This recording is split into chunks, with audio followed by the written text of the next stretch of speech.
All right, special thanks to this company for sending us their butter containers. These are, one of those containers you'd put on your counter to hold the butter. So let's get it unboxed and show you what it looks like. What we got?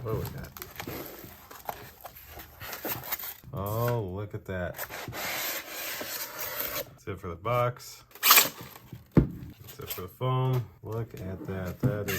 That's something else.